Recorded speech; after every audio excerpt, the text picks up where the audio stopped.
সংখ্যালঘু জাতি ধর্মের মানুষ আক্রান্ত হয়, নারী আক্রান্ত হয়, বিভিন্ন জায়গায় দখলের জন্য, চাঁদাবাজির জন্য, প্রতিষ্ঠান দখলের জন্য, পদ দখলের জন্য মব সন্ত্রাস হতে থাকে। দুঃখের বিষয় হচ্ছে যে এগুলো যারা করে তারা এক ধরনের প্রচ্ছন্ন প্রশ্রয় পায় সরকারের কাছ থেকে। জুলাইতে যে নৃশংস হত্যাকাণ্ড হয়েছে সেটার বিচার না হলে অনেক কিছুই আমাদের পরিষ্কার হবে না কিংবা দায় মুক্তি হবে না। গ্রহণযোগ্য নির্বাচন করতে গেলে সরকারকে একটা জায়গা খুবই শতভাগ শর্ত পূরণ করতে হবে, সেটা হচ্ছে সরকার পক্ষপাতহীন। গণঅভ্যুত্থান তো একটা নির্দিষ্ট প্রেক্ষাপটে হয়েছিল এবং এটা বলা যায় যে বিশেষত 2014 থেকে শেখ হাসিনা সরকার তো মেয়াদ উত্তীর্ণ সরকার, অনির্বাচিত সরকার, এবং জোর জবরদস্তির মাধ্যমে ছিলেন এবং থাকার কারণ হচ্ছে যে কিছু গোষ্ঠীর হাতে বিপুল সম্পদ কেন্দ্রীভূত করা, নিজেদের নির্বাচন ছাড়া ক্ষমতা চিরস্থায়ী করা, এগুলো ছিল উদ্দেশ্য। তো তার বিরুদ্ধে যে পুঞ্জীভূত ক্ষোভ, সেটারই একটা বিস্ফোরণ হয়েছিল গণঅভ্যুত্থানের মধ্যে। কারণ যে শেখ হাসিনারই কারণটা শেখ হাসিনাই, কারণ সেই সময় নির্বিচার হত্যাকাণ্ড মানুষকে ক্ষুব্ধ করেছে এবং আগের যে ক্ষোভ সেগুলোই আরও বিস্ফোরণ হয়েছে। সমাজের সব স্তরের মানুষ আশায় গণঅভ্যুত্থান হয়েছে। তো গণঅভ্যুত্থানের মধ্যে মানুষ যে এরকম ঝুঁকি এবং নির্যাতনকে মোকাবেলা করে যে মানুষ রাস্তায় নেমেছে, সর্বস্তরের মানুষ, সেই আন্দোলনের মধ্যে দিয়ে একটা প্রত্যাশা তৈরি হয়েছিল যে একটা বাংলাদেশ একটা ঠিক এরকম আর থাকবে না, বাংলাদেশ একটু ভিন্ন হবে। ভিন্ন হবে মানে স্বৈরতন্ত্র, কর্তৃত্ববাদী শাসন, যা খুশি তাই করা, লুণ্ঠন, মানুষকে না জানিয়ে দেশ নিয়ে চুক্তি করা, এই সমস্তগুলোর অবসান হবে এবং ছাত্রলীগ, যুবলীগের মতো অত্যাচারী কোনো গোষ্ঠী আর থাকবে না। তো গণঅভ্যুত্থানের মধ্যে দিয়ে এই প্রত্যাশাটা যে তৈরি হয়েছিল এবং সেই প্রত্যাশার জায়গা ছিল অন্তর্বর্তী সরকার, প্রত্যাশার জায়গা ছিল তরুণ নেতৃবৃন্দ, এটা এই গণঅভ্যুত্থানের পর থেকে এটা আরও ঘনীভূত হওয়ার বদলে এটা আঘাতপ্রাপ্ত হতে থাকে। দেখা যায় যে মব সন্ত্রাস তৈরি হয়, সংখ্যালঘু জাতি ধর্মের মানুষ আক্রান্ত হয়, নারী আক্রান্ত হয়, বিভিন্ন জায়গায় দখলের জন্য, চাঁদাবাজির জন্য, প্রতিষ্ঠান দখলের জন্য, পদ দখলের জন্য মব সন্ত্রাস হতে থাকে। এবং দুঃখের বিষয় হচ্ছে যে এগুলো যারা করে তারা এক ধরনের প্রচ্ছন্ন প্রশ্রয় পায় সরকারের কাছ থেকে। এটা হচ্ছে সবচাইতে অসুবিধাজনক ব্যাপার। সরকার সব কিছু সমাধান করতে পারবে তা না, কিন্তু সরকারের দিক থেকে উদ্যোগ ছিল কিনা, চেষ্টা ছিল কিনা, কিংবা সরকারের ভেতর থেকে এগুলির বিরোধিতা ছিল কিনা, সেটাই মানুষ দেখে।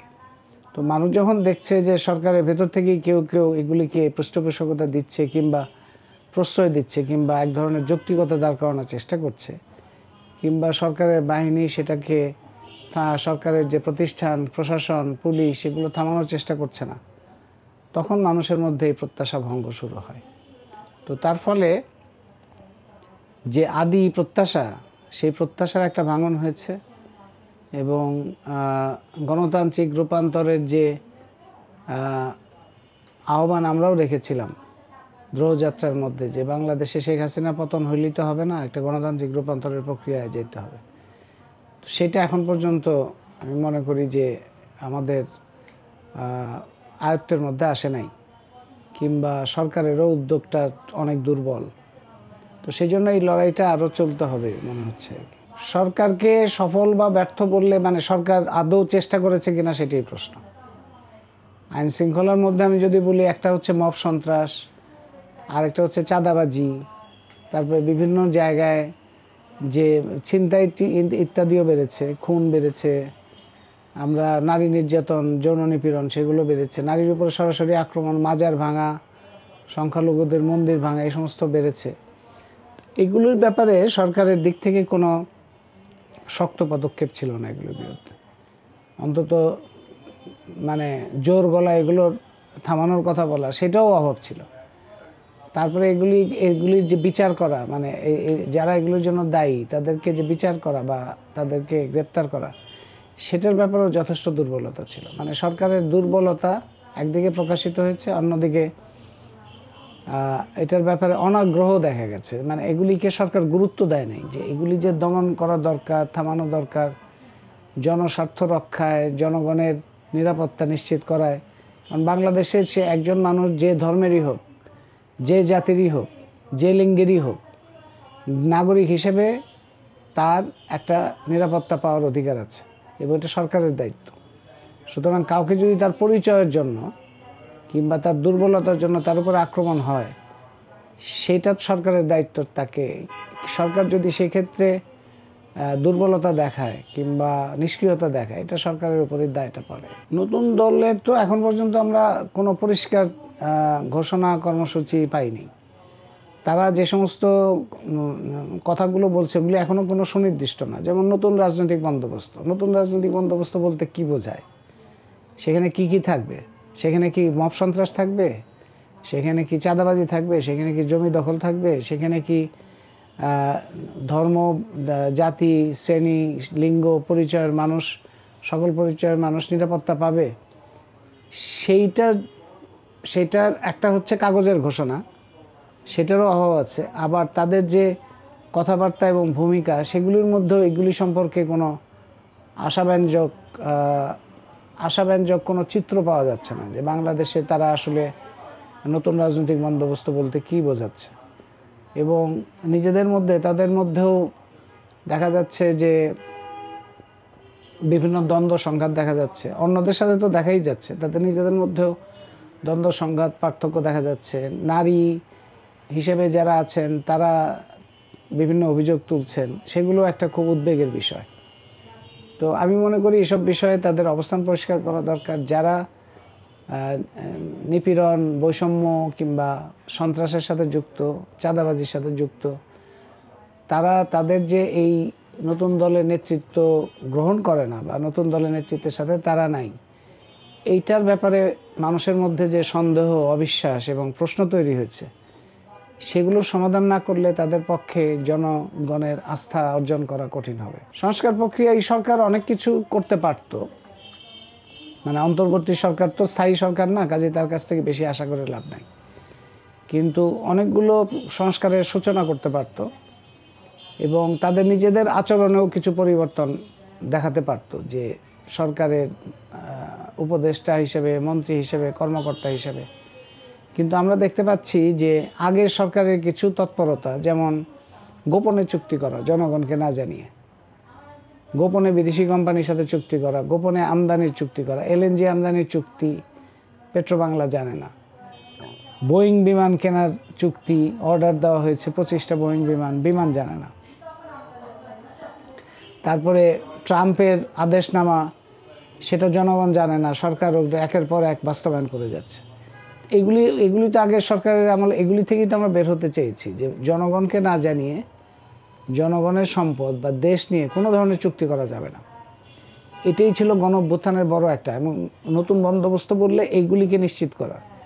সরকার দেখা যাচ্ছে যে উল্টো যাত্রা, উল্টো পথে যাচ্ছে। মানে একটা হচ্ছে সংস্কারের যে সমস্ত সম্ভাবনা ছিল সেটাও করে নাই, উল্টো দেখা যাচ্ছে এমন সব কাজ করছে যেগুলি না করলেও তাদের কোনো অসুবিধা ছিল না, কিন্তু দেখা যাচ্ছে যে বিদেশি কোনো কোম্পানিকে খুশি করার জন্য কিংবা ট্রাম্প প্রশাসনকে খুশি করার জন্য কিংবা দেশের কোনো প্রভাবশালী গোষ্ঠীকে খুশি করার জন্য এমন সব কাজ করছে যেগুলি গণঅভ্যুত্থানের আকাঙ্ক্ষার সম্পূর্ণ বিপরীত। জুলাই হত্যাকাণ্ডের বিচারটা খুব গুরুত্বপূর্ণ, করা উচিত। কারণ জুলাইতে যে নৃশংস হত্যাকাণ্ড হয়েছে সেটার বিচার না হলে অনেক কিছুই আমাদের পরিষ্কার হবে না কিংবা দায় মুক্তি হবে না। সেই বিচার প্রক্রিয়াকে যথাযথভাবে অগ্রসর করার জন্য সরকারের দায়িত্ব ছিল এই যে পাইকারি যে মামলা হয়, বেনামে যে মামলা হয়, অজ্ঞাতনামা ধরে যে মামলা হচ্ছে শত শত হাজার হাজার মানুষের নামে, এবং তারপরে সেই মামলার ভয় দেখিয়ে টাকা পয়সা আদায় করা হচ্ছে, মামলার ভয় দেখিয়ে বিভিন্ন জমি জমা এগুলোর দখল হচ্ছে। এটা খুব ভয়ঙ্কর একটা, মানে এটা জুলাই হত্যাকাণ্ডের বিচারকেই ক্ষতিগ্রস্ত করছে এবং সরকারের যে ভূমিকা, সেই ভূমিকাকে প্রশ্নবিদ্ধ করছে। তো সরকারের উচিত হবে অবিলম্বে পাইকারি মামলার চর্চা বন্ধ করা। পাইকারি মামলার সুযোগ নিয়ে যারা আটক বাণিজ্য করেছে, সেটা পুলিশে হোক কিংবা কোনো নেতাই হোক কিংবা কোনো ছাত্রনেতা হোক, তাদের বিরুদ্ধে ব্যবস্থা গ্রহণ করা এবং প্রকৃত যাদের যে বিরুদ্ধে সুনির্দিষ্ট অভিযোগ ছাড়া কাউকে হয়রানি করা যাবে না, গ্রেপ্তার করা যাবে না, মামলা করা যাবে না, এইটা নিশ্চিত করা। এই সরকার আসলে মানে এরকম যদি হইতো যে এই সরকার ক্ষমতায় থাকলে আমরা আরও ভালো কিছু পাবো, আরও সংস্কার হবে, জনগণের স্বার্থ পূরণ হবে, সেরকম কোনো সম্ভাবনা দেখা যাচ্ছে না। এবং এই সরকারের ভূমিকা সংস্কারের পক্ষে কোনো কার্যকর ভূমিকাও আমরা দেখি নাই। তো লক্ষণ দেখে মনে হচ্ছে এই সরকার যদি আরও বেশি ক্ষমতায় থাকে তাহলে আরও ধরনের সমস্যা তৈরি হতে পারে।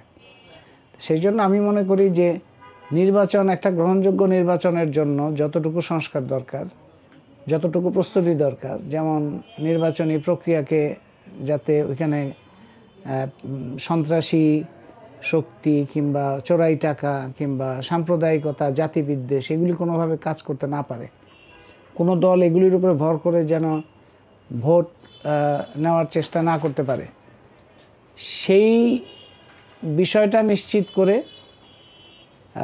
নির্বাচন দেওয়াটাই সরকারের উচিত কাজ হবে। গ্রহণযোগ্য একটা নির্বাচন করার জন্য যতটুকু সংস্কার দরকার ততটুকু সংস্কার যদি সরকার ঠিকঠাক মতো করতে পারে, এবং সরকার যদি এটা, এবং এই গ্রহণযোগ্য নির্বাচন করতে গেলে সরকারকে একটা জায়গা খুবই শতভাগ শর্ত পূরণ করতে হবে, সেটা হচ্ছে সরকার পক্ষপাতহীন, সরকার কোনো পক্ষপাতের মধ্যে নাই, এই বিষয়টা নিশ্চিত করতে হবে, যেটা নিয়ে এখন সন্দেহ তৈরি হয়েছে। এটা নিশ্চিত করতে পারলে তারা নির্বাচন কেন্দ্রিক সংস্কারও করতে পারবে, এবং গ্রহণযোগ্য একটা যদি নির্বাচন হয় সেটাই আমার মনে হয় সরকারের কাছ থেকে এর থেকে বেশি প্রত্যাশা করার উপায় নাই। এটা আমি বললাম যে সরকারের পক্ষপাত নিয়ে অভিযোগ উঠেছে, এবং দেখা যাচ্ছে যে শ্রমিক কিংবা শিক্ষার্থী কিংবা নারী তারা বিভিন্ন দাবি দেওয়া নিয়ে রাস্তায় আসলে তাদের উপর হামলা হয়, কিন্তু আবার সরকার ঘনিষ্ঠ যারা তারা যদি মিছিল নিয়ে যায় 144 ধারাও কাজ করে না, যমুনা পর্যন্ত চলে যেতে পারে। এটা তো সরকারের গ্রহণযোগ্যতা নষ্ট করে, সরকারের উপর আস্থা নষ্ট করে। এগুলো সরকারের, এসব বিষয়ে সরকার যদি যথাযথভাবে নির্বাচন পর্যন্ত যেতে চায় তাহলে তার পক্ষপাত দুষ্ট যে ভাব সেটা দূর করতে হবে। আর করিডোর বলি কিংবা চট্টগ্রাম বন্দর বলি, এগুলি নিয়ে সরকারের যে তৎপরতা এটা খুবই আপত্তিকর, কারণ এই সমস্ত চুক্তিগুলো দীর্ঘমেয়াদী প্রভাব পড়বে।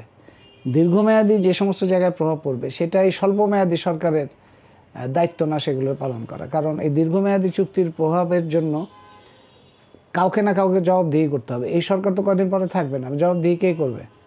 তো সুতরাং এই সমস্ত বিষয়গুলো, প্রথমত চট্টগ্রাম বন্দর বিদেশি কোম্পানিকে দেওয়ার কোনো যুক্তি নাই, করিডোরের মধ্যে যাওয়া বাংলাদেশের উচিত না, ট্রাম্প যা বলবে তাই মেনে নেওয়া এটা স্বাধীন দেশের কাজ না, সরকার এগুলোই করতে যাচ্ছে, এবং এগুলি তো করা উচিতই না, অন্তর্বর্তী সরকার হিসেবে তার কোনো দায়িত্বের মধ্যেই পড়ে না এটা। সুতরাং এই সমস্ত তৎপরতা থেকেও সরকারের সরে আসা উচিত।